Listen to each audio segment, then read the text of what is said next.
Now, I think it's pretty safe to say that the future of the Star Wars universe seems to be quite expansive, not just with their upcoming books, novels, and video games, as well as movies and TV shows, but also, let's not forget about how Lucasfilm is hiring a series of new creators, led by Jon Favreau and Dave Filoni, doing the hiring process and getting everybody on board to really handle this new era of Star Wars, so to speak. This is Mike Zero. Make sure to subscribe if you are new to the channel for future Star Wars updates. Also, by the way, guys, make sure to drop a thumbs up on this video to support the channel. I thank you all so very much for the kind support. It is greatly appreciated. Now, as you all know, Disney CEO Bob Chapek has been replaced now by Bob Iger, and Bob Iger has quite a number of plans on how to lead Star Wars in a better direction.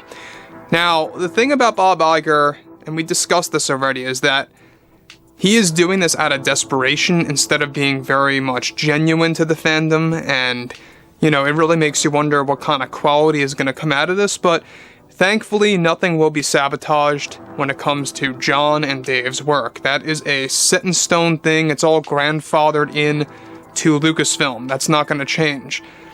The thing about all of this, though, related to what Bob Iger is currently planning for a lot of other creatives, including George Lucas. And this is where things begin to get very exciting about the future of Star Wars and the golden age of the Star Wars franchise and exactly where Lucasfilm is heading as an actual company, alright? So on top of all of this, what's even all the more involved is the fact that we have, yes, Bob Iger really making some key changes over at Lucasfilm and who's going to be calling the shots, giving the okays, greenlighting certain, projects and scenarios over at Lucasfilm, and a whole lot more. Now, on top of this, alright, given that Bob Iger is now back as the Disney CEO, replacing Chapek after he was fired, Iger is now said to be desperate with making things right for the Star Wars fandom. Now, it's noted that recently Bob Iger greenlit a major plan that Chapek was making before he was fired to allow George Lucas to have a huge role with both Favreau and Filoni taking over Lucasfilm in various ways. Now, Bob Iger is now allowing this to happen behind the scenes, which will include Lucas gaining substantial privileges, again over at Lucasfilm. This is said to entail holding power over some creative choices for a number of upcoming Star Wars movies and TV shows for Disney Plus and theaters, as well as giving the okay on many of the hiring choices for actors in upcoming Star Wars projects that are currently in development.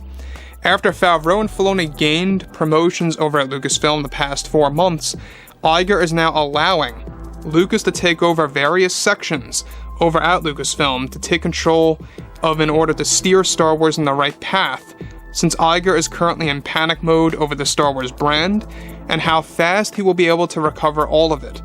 So let me just stop here for a second before we get to the more involved stuff about this.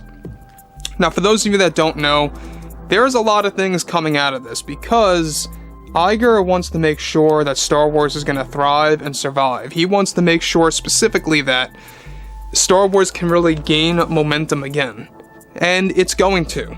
We've already seen how Tales of the Jedi was so wildly successful. It was even more successful than Star Wars Andor as far as rewatchability went. We had a lot more fans watching those episodes twice, 3 times, 4 times.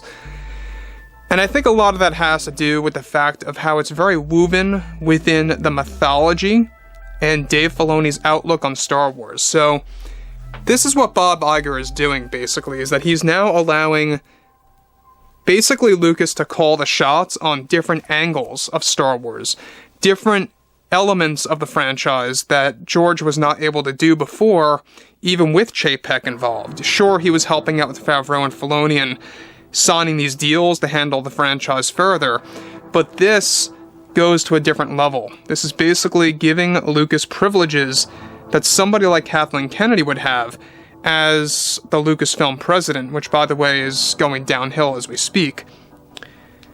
The thing about this, too, that I think a lot of fans need to be aware of, is that Bob Iger openly said this just yesterday, that he wants nothing to do with sabotaging anything that Chapek has done that was successful. So the Mandalorian's doing very well.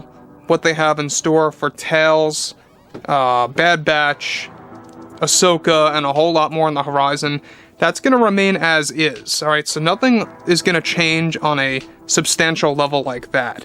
Iger is making sure that Lucas is going to call the shots, though, on many different things up and coming, which I think is really going to propel things in a better path without a doubt. Now, moving on to the next thing here. Another part of this plan by Iger for Lucas taking over Lucasfilm in a unique way is that he will hold privileges, like I say, almost equal to that of a Lucasfilm president. This, of course, will involve the financial end and the creative end, very similar to FAVREAU and Filoni's promotions over at Lucasfilm. Except now, FAVREAU and Filoni are going to have to go to George to get the okay on many choices that they will be making for the following projects in different stages of development as we speak. Lucas is described to be overly excited about this and signed on with Lucasfilm to do this for at least the next 5 years. That all begins next year and ends at the very end of 2027, unless he extends this deal at that point in time. Disney is planning to make this announcement official by May of next year to the public and to everyone around the globe. Now, the thing about this that I think a lot of fans are going to be very excited about is that this only means one thing. We're going to have the vision of George Lucas remaining intact, and Favreau and Filoni are going to have to go to George to get the okay on some things. Now, I think that this is great. I think that, you're still going to have some degree of Star Wars fans that may not like this, but I think that George being heavily involved is a healthy thing, not just for the employees over at Lucasfilm, but also for the fans of the Star Wars universe and for how Star Wars operates and how it has always operated. It's always been about George's vision, and that's kind of gone sideways since the sequel trilogy movies. I mean, let's not lie about this, right? So, with that being said, too, there's another thing that I do want to go over that's very important, too, is that once Kathleen Kennedy is kicked out, which Bob Iger is planning to do by next year as well, Q3 of 2023, is that he also wants to give George even more privileges over at Lucasfilm and really kind of calling more shots on different angles of both the creative end and the financial end of Star Wars, without necessarily making him the quote-unquote president per se. So there's a lot of changes coming our way. Bob Iger undoing some things that Chapek established, but not all things. Things within Star Wars are going to remain, thankfully, but only good and better things are actually on the horizon. Which honestly is a surprise, because I always thought that Bob Iger was probably the worst choice as a CEO. And when he came back, a lot of fans, including myself, are very worried. But now what's happening, you have a lot of great things coming out and about this. So, overall, guys, let me know what you guys have to say about all of this below in the comments. And if you guys did enjoy the content for today, make sure to drop a thumbs up on this video to support the channel. I thank you all so very much for the kind support, and I'll catch you guys next time.